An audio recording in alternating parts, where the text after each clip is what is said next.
Hello વિદ્યાર્થી મિત્રો આજના આ લેક્ચરમાં આપણે સ્વાધ્યાય 5.2 ના ક્વેશ્ચન નંબર 9 અને ક્વેશ્ચન નંબર 10 ને જોઈશું. તો ક્વેશ્ચન નંબર 9 માં શું કહ્યું છે તે જોઈએ. તો સાબિત કરો કે fx બરાબર માનાંકમાં x - 1 જ્યાં x belongs to R દ્વારા વ્યાખ્યાયિત વિધેય x બરાબર 1 આગળ વિકલનીય નથી એવું આપણે સાબિત કરવાનું છે વિદ્યાર્થી મિત્રો. તો તમને ખબર જ હશે વિદ્યાર્થી મિત્રો, મેં તમને એક શોર્ટ ટ્રીક બતાવેલી હતી કે માનાંક જેના માટે 0 થાય તે પોઈન્ટ આગળ વિધેય વિકલનીય નથી. આ માનાંક કોના માટે 0 થાય? x ની કઈ કિંમત માટે? 1 માટે. બરાબર, એટલે 1 આગળ વિધેય વિકલનીય નથી. અથવા બીજા શબ્દોમાં કેવું તો તમે ગ્રાફ ડ્રો કરો તો આનો ગ્રાફ કેવો આવશે? તો 1 આગળ આપણે જાણીએ છીએ શું બનશે? v. શા માટે 1 આગળ v બનશે? કારણ કે 1 મૂકવાથી માનાંક 0 થાય.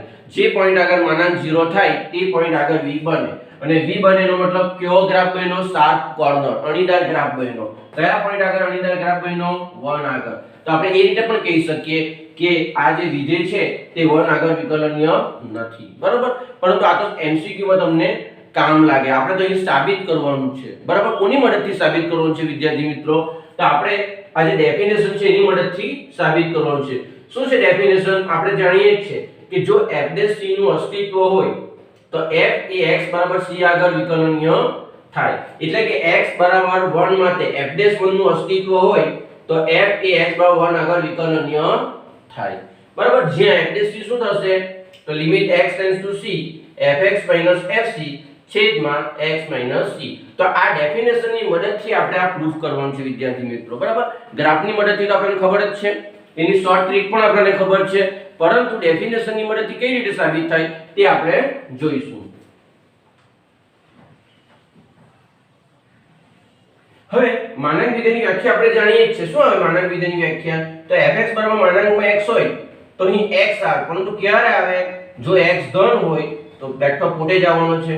x ની વેલ્યુ 0 હોય તો માનાંકની વેલ્યુ 0 આવે, અને x ની વેલ્યુ જો નેગેટિવ હોય તો શું આવી જાય? -x. પરંતુ આપણી પાસે x નથી, x ના સ્થાને શું છે? x - 1 છે. તો અહીં પણ આપણે વિકલ્પ કરવા પડશે આ રીતે.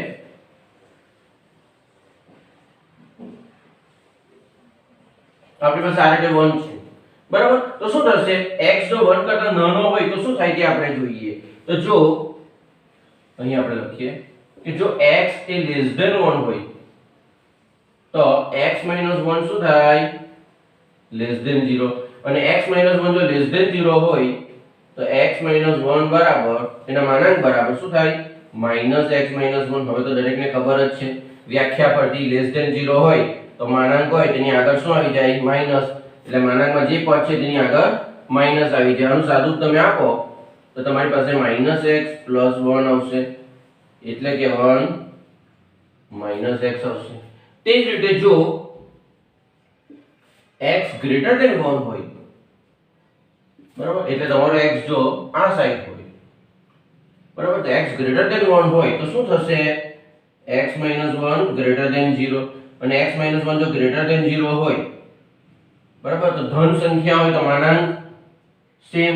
એટલે માનાંકની અંદર x હોય તો x આવે, માનાંકની અંદર x - 1 હોય તો x - 1 આવે. એટલે આનો માનાંક સેમ પોતે જ આવી જશે. આ આપણે જાણીએ છીએ. ફરીથી એકવાર કહું છું, જો x <1 હોય એટલે કે x - 1 <0 હોય, <0 હોય તો શું કરવાનું? માનાંકની અંદર જે પણ હોય તેની આગળ માઈનસ લગાડી દેવાનું. તો માનાંકની અંદર શું છે? x - 1 છે તો તેની આગળ માઈનસ લગાડી દેવાનું. અને x - 1 greater than 0 હોય, બરાબર, તો જો x - 1 greater than 0 હશે તો શું કરવાનું? તો greater than માટે તો માનાંકની અંદર જે x હોય તે જ x આવે. એટલે માનાંકની અંદર શું છે? x - 1 છે તો અહીં x - 1 જ આવશે. અને ત્રીજી શક્યતા એ કે જો x બરાબર 1 હોય.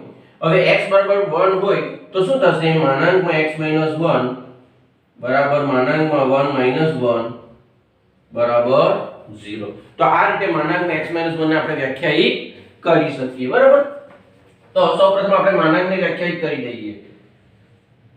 તો શું થશે? માનાંકમાં x - 1 is equal to, જોજો, 1 - x ક્યારે આવશે? તો જ્યારે તમારો x <1 હશે. બરાબર, પછી greater than 1. જો x greater than 1 હશે તો માનાંક x - 1 ની વેલ્યુ શું આવશે? પોતે જ આવશે એટલે x - 1 આવશે અને x ની વેલ્યુ 1 હશે બરાબર. તો શું આવશે આન્સર? તો આ રીતે આપણે માનાંકને વ્યાખ્યાયિત કરી છે. ખૂબ જ સરળ છે. જો x > 1 એનો મતલબ x - 1 ધન થવાનો અને ધન હોય તો માનાંકની અંદર જે હોય તે પોતે જ આવે. x ની વેલ્યુ 1 લેશો તો 0 થઈ જશે અને x ની વેલ્યુ 1 કરતા નાની લેશો તો x - 1 શું થઈ જશે? <0 અને < હોય તો શું કરવાનું? માનાંકમાં જે હોય તેની આગળ માઈનસ લગાડી દેવાનું. તો માઈનસ લગાડવાથી મને 1 - x મળે. તો આ રીતે આપણે માનાંકને વ્યાખ્યાયિત કરી દઈએ બરાબર. હવે આગળ આપણે શું ચેક કરવાનું છે તે જોઈએ. આ બતાવવાની જરૂર નથી, ડાયરેક્ટ પણ તમે આ રીતે લખી શકો. ચાલો આટલું થઈ ગયું. હવે આપણે શું કરવાનું છે? 1 આગળ વિકલનીય છે કે નહીં તે ચેક કરવાનું છે. એટલે આપણે અહીં લખી દઈએ x = 1 આગળ બરાબર. તો fx શું થશે? x = 1 આગળ fx એટલે આપણે જાણીએ છીએ. therefore f1 શું થાય? f1 આપણને ખબર છે x / 1 મૂકો તો આનું મૂલ્ય તમને 0 મળવાનું. એટલે f1 શું મળશે? 0 મળશે. હવે આપણે વિકલનીય સાબિત કરવાનું છે. વિદ્યાર્થી મિત્રો જોજો, અહીં માનાંક છે અને માનાંક આવે ત્યાં તમારે શું કરવું પડે? ડાબી બાજુનું વિકલિત પણ મેળવવું પડે અને જમણી બાજુનું વિકલિત પણ મેળવવું પડે. તો સૌપ્રથમ આપણે ડાબી બાજુનું વિકલિત મેળવીશું બરાબર. તો આપણે આ જે ડેફિનેશન છે તેનો આપણે યુઝ કરીએ તો શું થશે? આપણે જાણીએ કે f c limit x → c fx - fc છેદમાં x - c. પરંતુ આપણને તો ડાબી બાજુનું જોઈએ છે એટલે અહીં શું લખાશે? c માઈનસ, એટલે અહીં પણ c માઈનસ આવી જશે. હવે c તરીકે કયું પોઈન્ટ લેવાનું છે? 1 લેવાનું છે. એટલે therefore f' શું થઈ જશે? 1 minus equal to limit x → 1 minus fx minus c તરીકે 1 છે છેદમાં x માઈનસ 1. ચાલો અંદર આપણે કિંમત મૂકી દઈએ તો is equal to limit x → 1 minus. હવે જોજો વિદ્યાર્થી મિત્રો, x → શું છે? 1 માઈનસ. હવે x → 1 માઈનસ હોય તો આપણે જાણીએ છીએ આ 1 છે અને x → 1 માઈનસ મીન્સ તમારો જે x છે તે 1 ની નજીક ડાબી બાજુથી આવે અને 1 ની નજીક ડાબી બાજુથી આવે તો x શું થઈ જાય? 1 થઈ જાય. અને x < 1 માટે તમારે fx શું લેવાનું છે? તો x < 1 માટે તમારો fx છે તે 1 - x થઈ જાય. એટલે આવશે 1 - x. એટલે fx ની જગ્યાએ લખાશે 1 - x ઓછા f1 ની વેલ્યુ તો આપણે જાણીએ છીએ 0 આવે છેદમાં x - 1 બરાબર. આ સબ કરી નાખું છું.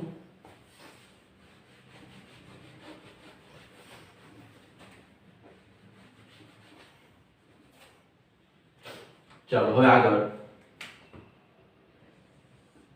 is equal to limit x → 1 minus, જોજો 1 - x અને છેદમાં x - 1 રહી જશે એટલે લિમિટ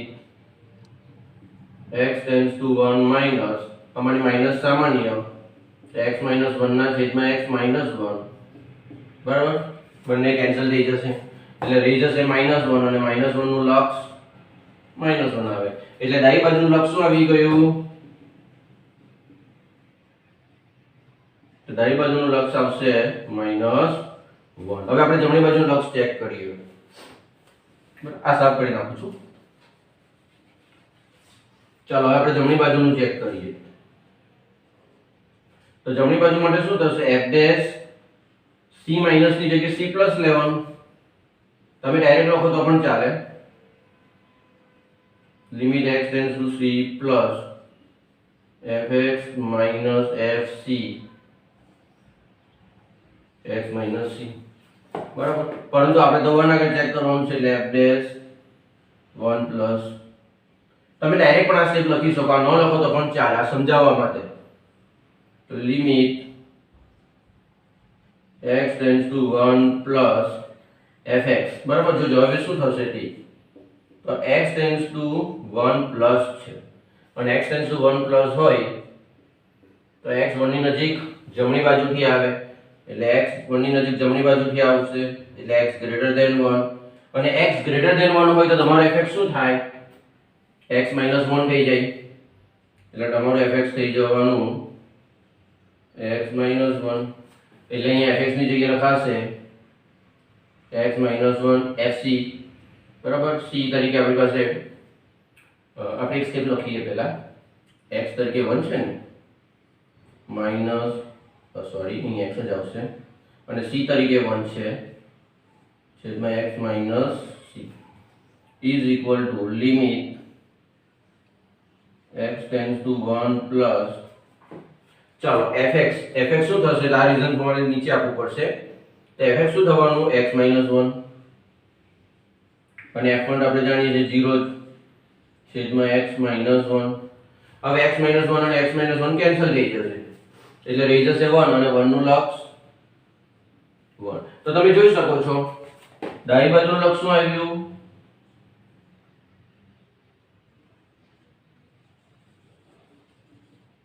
ડાબી બાજુનું લક્ષ -1 છે અને જમણી બાજુનું લક્ષ 1 છે એટલે આપણે એવું કહી શકીએ therefore f dash 1 minus is not equal to f dash 1 plus. આનો અર્થ એવો થયો કે f dash 1 નું અસ્તિત્વ નથી, therefore f dash 1 નું અસ્તિત્વ નથી અને f dash 1 નું અસ્તિત્વ નથી એનો મતલબ f એ x બાય 1 આગળ વિકલનીય નથી તો therefore f A x equal to 1 આગળ વિકલનીય નથી. ખ્યાલ આવી ગયો, લખી લો. વિદ્યાર્થી મિત્રો, જે રીતે આપણે માનાંક વિધેયની વિકલનીયતા ચેક કરીને તે જ રીતે આપણે મહત્તમ પૂર્ણાંક વિધેયની પણ વિકલનીયતા ચેક કરવાની છે. કયા પોઈન્ટ આગળ ચેક કરવાની છે, તો 1 અને 2 ની વચ્ચે બરાબર. તો જે રીતે માનાંકમાં તમારે ડાબી બાજુ અને જમણી બાજુનું વિકલિત શોધવું પડે ને તે જ રીતે પૂર્ણાંકમાં પણ તમારે એવું જ કરવું પડે. મહત્તમ પૂર્ણાંકમાં શું, ડાબી બાજુ અને જમણી બાજુનું તમારે વિકલિત શોધવું પડે અને જો બંને ઇક્વલ આવશે તો જ આપણે કહી શકીએ કે તે પોઈન્ટ આગળ વિકલનીય છે.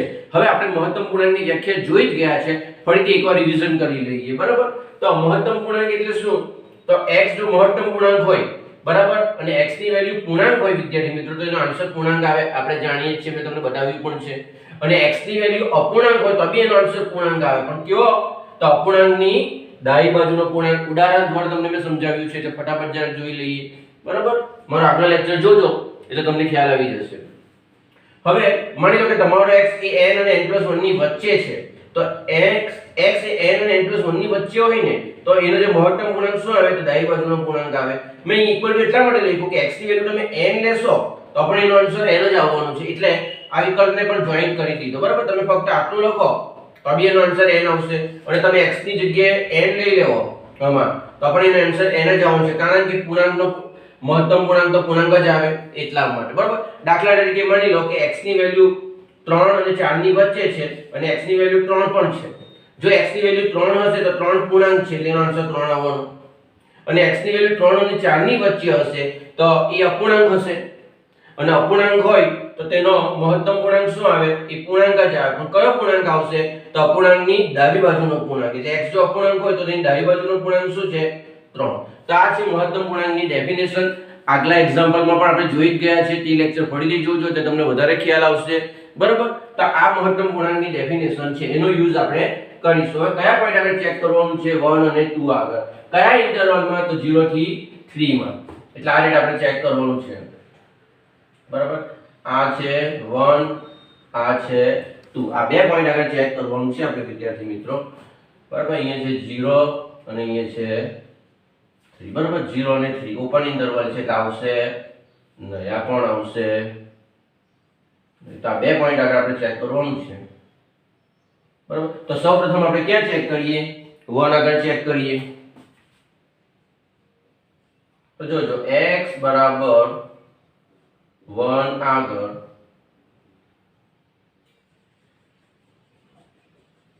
x બરાબર 1 આગળ ચલો fx ની ડેફિનેશન શું છે મહત્તમ પૂર્ણાંક x therefore x ના સ્થાને 1 મૂકવું પડશે 1 આગળ ચેક કરવાનો એટલે હવે આનો આન્સર શું આવશે તો 1 એ પૂર્ણાંક છે અને પૂર્ણાંક હોય તો તેનો આન્સર એ પોતે જ આવે એટલે પૂર્ણાંક જ આવે એટલે આનો આન્સર આવવાનો 1 ખ્યાલ આવી ગયો f1 ની વેલ્યુ 1 તે જ રીતે 2 માટે ચેક કરીશું ને તો f2 ની વેલ્યુ કેટલી આવશે મહત્તમ પૂર્ણાંક 2 એટલે કે 2 જ આવશે હવે આપણે શું કરવાના છે તો આપણે જાણીએ છીએ કે મહત્તમ પૂર્ણાંક હોય અને માનાંક હોય તો ડાબી બાજુ અને જમણી બાજુનું વિકલિત શોધવું જ પડે તો હવે આપણે ડાબી બાજુનું વિકલિત શોધીએ કયા પોઈન્ટ આગળ 1 આગળ અને ડેફિનેશન આપણને ખબર જ છે એટલે f ડેશ જોજો 1 માઈનસ આનો અર્થ શું થાય ડાબી બાજુનો વિકલિત બરાબર એની કેટલીક બુકમાં આ રીતે પણ લખે l f ડેશ 1 l એટલે લેફ્ટ હેન્ડ સાઈડ બરાબર એટલે ડાબી બાજુનું વિકલિત આવું પણ કેટલીક બુકમાં લખે છે તમે આ લખો કે આ લખો બંને મીનિંગ સેમ જ છે ચાલો હવે શું લખાશે ઇઝ ઇક્વલ ટુ ડેફિનેશન પ્રમાણે તો limit x tends to 1 minus અહીંયા આવશે fx માઈનસ fc પરંતુ c તરીકે 1 છે છેદમાં x માઈનસ c પરંતુ c તરીકે 1 છે હવે તો ડેફિનેશન દરેક જણને ખબર જ છે ચલો અંદર કિંમત મૂકી દઈએ તો limit x tends to 1 minus હવે જોજો કે x ટેન્ડ્સ ટુ 1 માઈનસ હોય તો શું થાય x એ 1 ની નજીક ડાબી બાજુથી જશે એટલે આ રીતે x ટેન્ડ્સ ટુ 1 માઈનસ નો શું થાય x એ 1 ની નજીક ડાબી બાજુથી જશે અને x જો 1 ની નજીક ડાબી બાજુથી જાય વિદ્યાર્થી મિત્રો તો x એ 1 કરતા નાનો થવાનો અને x જો 1 કરતા નાનો થવાનો તો x કોની વચ્ચે આવવાનો કયા બે ક્રમિક પૂર્ણાંકની વચ્ચે આવશે x તો x 0 અને 1 ની વચ્ચે આવશે એટલે આવું કહી શકીએ 0 less than x less than 1 બરાબર તમે અહીં જોઈ શકો છો કે x એ 1 ની નજીક ડાબી બાજુથી આવે એનો મતલબ એવો થયો કે x એ 0 અને 1 ની વચ્ચે છે હવે x જો 0 અને 1 ની વચ્ચે હોય તો એનો મહત્તમ પૂર્ણાંક શું થાય તો તમારો x જો n અને n + 1 ની વચ્ચે હોય તો શું આવે ડાબી બાજુનો પૂર્ણાંક તમે લેવો ને તો અહીંયા પણ ડાબી બાજુનો પૂર્ણાંક જ લેવો પડશે કયો 0 એટલે અહીં શું લેવો પડશે ડાબી બાજુનો પૂર્ણાંક એટલે ડાબી બાજુનો પૂર્ણાંક શું છે 0 એટલે અહીંયા આવવાનું 0 માઈનસ f1 f1 ની વેલ્યુ 1 છે છેદમાં x માઈનસ 1 બરાબર ચાલો એટલે is equal to limit x tends to 1 minus તમારી પાસે આવશે -1 ના છેદમાં x માઈનસ 1 બરાબર તો વિદ્યાર્થી મિત્રો આનું લક્ષ મળશે નહીં કારણ કે આ કયું સ્વરૂપ આવી ગયું -1/0 આવી ગયું 0/0 હોય તો આપણે લક્ષ શોધી શકીએ અહીં 0/0 સ્વરૂપ નથી એટલે આનું લક્ષ મળશે નહીં એ આપણે જાણીએ જ છીએ એટલે આ તો વ્યાખ્યાયિત થઈ ગયું બરાબર એટલે જે શક્ય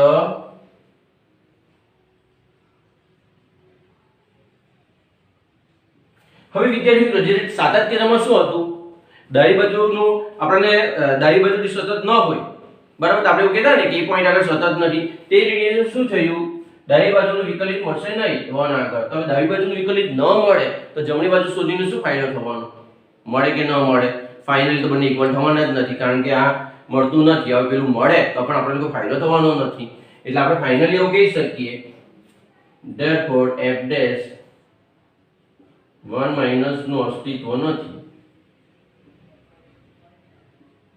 એટલે કે ડાબી બાજુનું વિકલિત ન મળે કયા પોઈન્ટ આગળ 1 આગળ એટલે આપણે કહી શકીએ કે 1 આગળ વિકલિત ન મળે એટલે f dash 1 નું અસ્તિત્વ નથી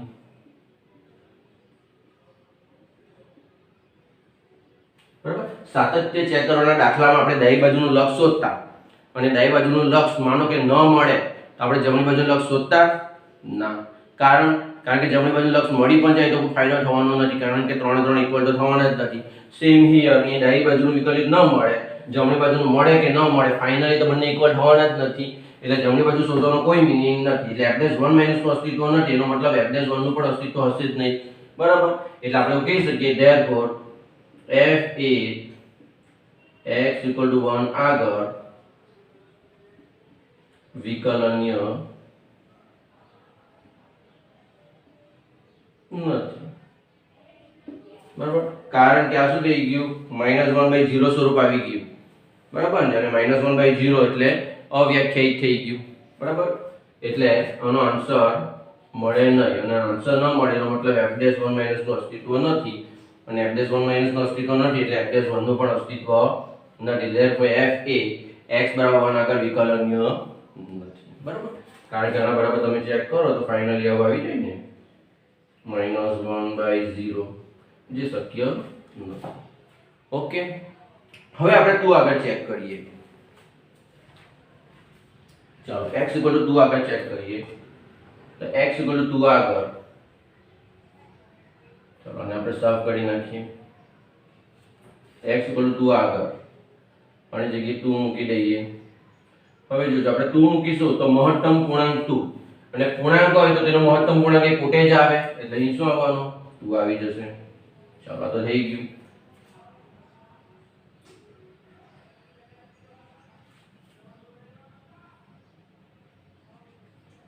હવે આપણે 2 આગળ ડાબી બાજુનું વિકલિત શોધીએ. તો limit x tends to 2 minus, તો અહીંયા limit x tends to 2 minus fx minus f2 છેદમાં x માઈનસ c તરીકે 2 છે, એટલે આપણી પાસે શું આવશે તે આપણે જોઈએ. ચાલો હવે x ટેન્ડ્સ ટુ 2 માઈનસ છે, એટલે આપણે રીઝન આપી શકીએ કે x tends to 2 minus, that implies, જોજો x ટેન્ડ્સ ટુ 2 માઈનસ નો શું થાય, x એ 2 ની નજીક જાય છે પરંતુ ડાબી બાજુથી જાય, અને વિદ્યાર્થી મિત્રો ડાબી બાજુથી જો નજીક જાય તો x કોની વચ્ચે આવી જાય, 1 અને 2 ની વચ્ચે આવી જાય, એટલે 1 less than x less than 2, બરાબર. x એ 2 ની નજીક ડાબી બાજુથી જાય, અને ડાબી બાજુથી જાય તો કયા બે પૂર્ણાંકની વચ્ચે આવે, 1 અને 2 ની વચ્ચે આવી જાય, અને x જો 1 અને 2 ની વચ્ચે હોય તો એનો મહત્તમ પૂર્ણાંક શું આવે, તેની ડાબી બાજુનો પૂર્ણાંક, એટલે આની ડાબી બાજુ કયો પૂર્ણાંક છે, 1 છે, એટલે આન્સર આવવાનો 1. એટલે અહીં fx બરાબર તમે પૂર્ણાંક ભાગ x માઈનસ f2 લખશો ને, એટલે પૂર્ણાંક ભાગ x ની જગ્યાએ 1 આવી જશે. અહીં આપણે પૂર્ણાંક ભાગ x લખી દઈએ પહેલા. હવે આપણે કિંમત મૂકીએ તો limit x tends to 1, sorry 1 ની આવશે, 2 આવશે, 2 માઈનસ, ચાલો મહત્તમ પૂર્ણાંક x શું થાય, 1 થાય, એટલે 1 માઈનસ અહીંયા 2 આવશે, છેદમાં x માઈનસ 2, અને 1 માઈનસ 2 એટલે